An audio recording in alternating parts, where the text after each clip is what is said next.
തിരുവനന്തപുരത്തെ പല സ്റ്റേഷനുകളുമുണ്ട്. ആ സ്റ്റേഷനുകൾ നിരവധി സ്റ്റേഷനുകൾ. വയസ്സായ ഞാൻ എങ്ങോട്ട് പോകണമെന്ന് വരാ നീ എനിക്ക് രാത്രി അടിച്ചിട്ട് മഞ്ചാടി കൂട്ടി പോവാൻ കുടിക്കാറുണ്ട്.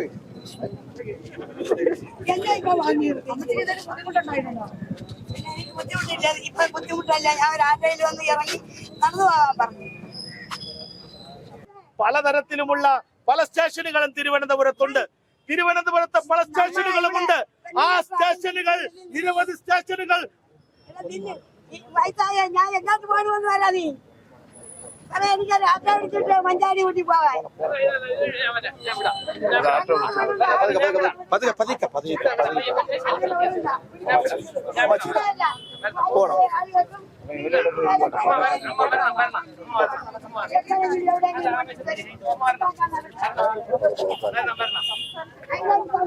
അതുകൊണ്ട് ഞാൻ ഒരു കാര്യം പറയുവാൻ ആഗ്രഹിക്കുകയാണ്.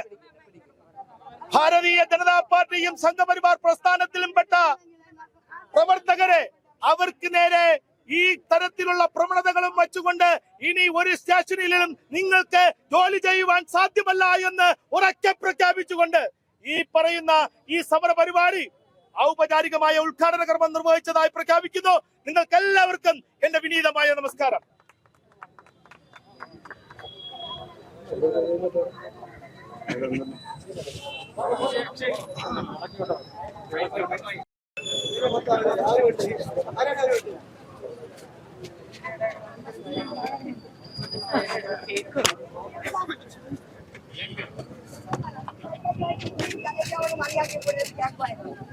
അങ്ങനെ കഷ്ടപ്പെട്ട് ഞാൻ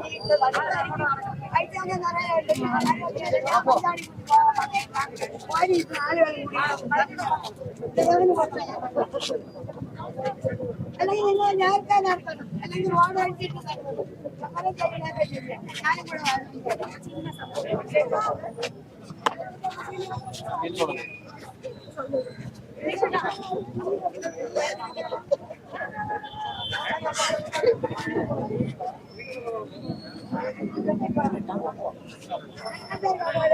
കുടിക്കാറുണ്ട്.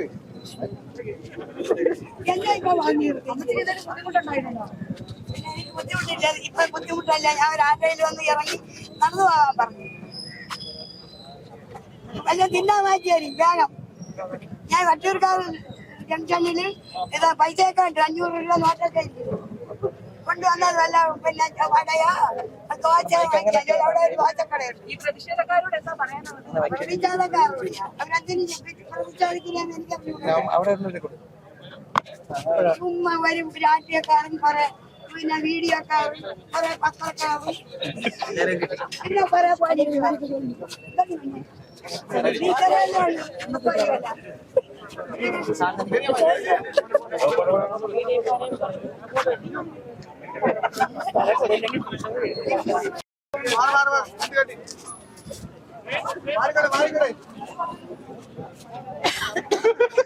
ഒരു നാട്ട്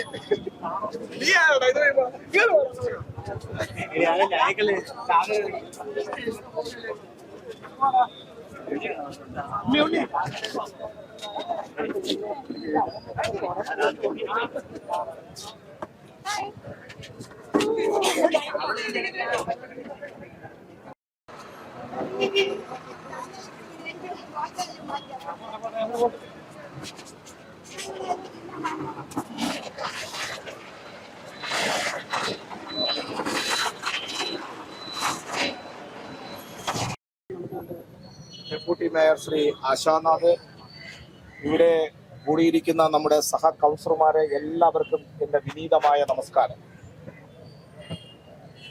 ഇന്നിപ്പോൾ ഭാരതീയ ജനതാ പാർട്ടിയുടെ ദേശീയ ജനാധിപത്യ സഖ്യത്തിൻ്റെ 50 കൗൺസിലർമാർ തിരുവനന്തപുരത്തെ വട്ടിയൂർക്കാവ് പോലീസ് സ്റ്റേഷന്റെ നടയിൽ വരാനുള്ള കാരണങ്ങളെക്കുറിച്ച് എനിക്ക് മുൻപ് സംസാരിച്ച ജനറൽ സെക്രട്ടറി വളരെ വ്യക്തമായി പറയുകയുണ്ടായി.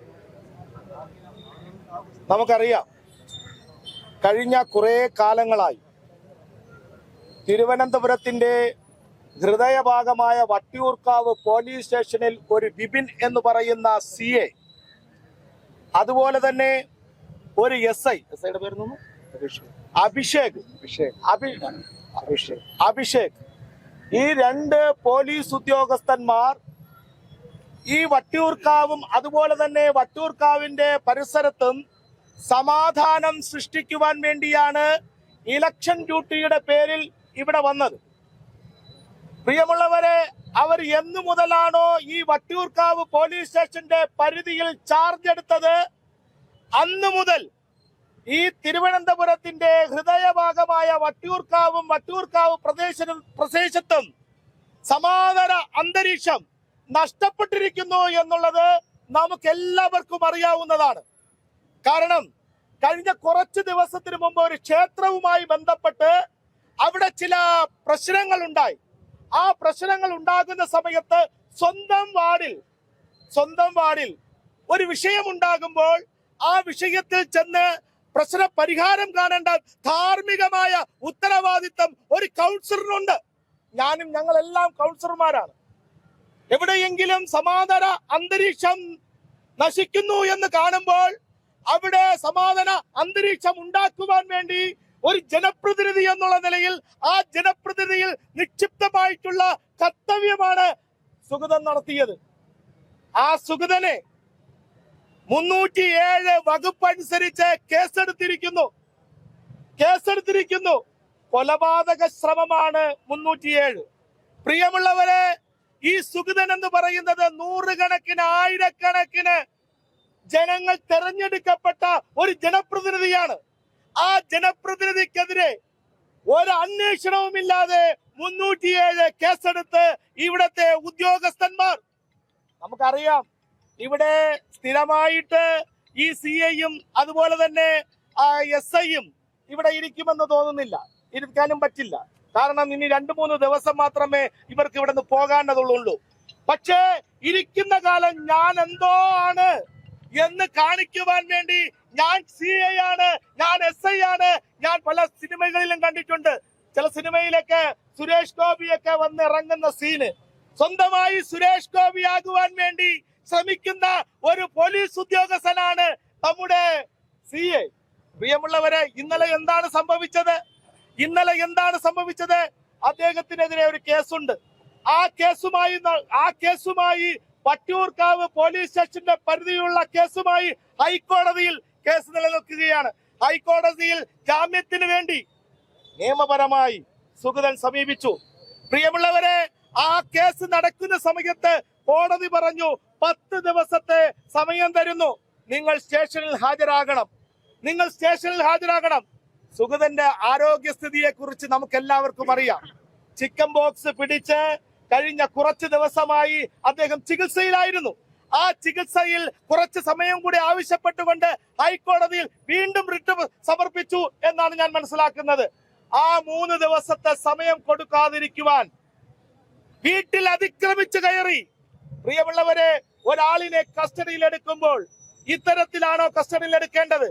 2-3 പോലീസുകാർ ആദ്യം ആ വീടിന്റെ പരിസരത്ത് കറങ്ങി അകത്ത് കയറി ഒരു ഗുണ്ടയെ പെരുമാറുന്നത് പോലെ, ഒരു സാമൂഹ്യ വിരുദ്ധനെ പെരുമാറുന്നത് പോലെ സുഗതന് നേരെ അക്രമം അഴിച്ചു വിട്ടു.